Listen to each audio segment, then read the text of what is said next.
Good morning. This is Dwayne, and today I'd like to talk about the concept in music theory called secondary dominance.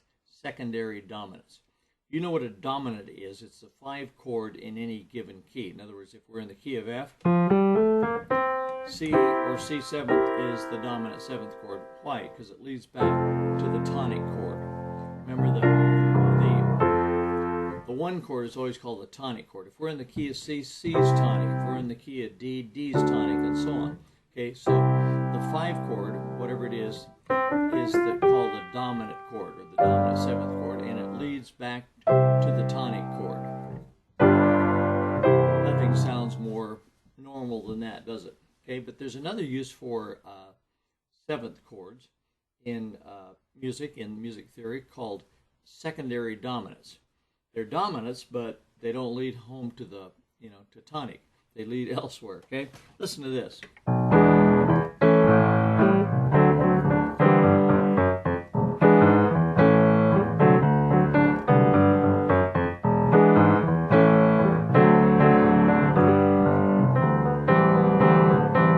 You've heard that, things like that, or listen.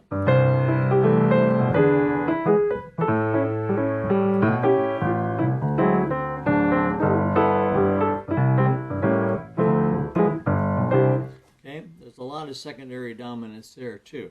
So let's walk through those slowly. The first example, we're in the key of G, the tune of Spinning Wheel, but our first chord is E7. That's a secondary dominant chord because it doesn't lead back to G. It leads to A, and A7 leads to D. So doesn't lead to the tonic either. So it's a secondary dominant. So there's 2 secondary dominants, E7 and A7 in the key of G. In the other example, please don't talk about me while I'm gone. It goes from the C at the tonic chord to the E7th chord. But we're not going to resolve back to the tonic chord, are we? We're going to go to the A chord. Then that's not going to resolve to the tonic either. That's going to resolve to the D chord. And that's not going to go to the tonic either. That's going to go to the G chord. Okay, now we're in the dominant 7th chord. So now we can go home to C. Okay? So any 7th chord that does not resolve to the tonic can be used as a secondary dominant. Just a little thing you ought to know about music theory.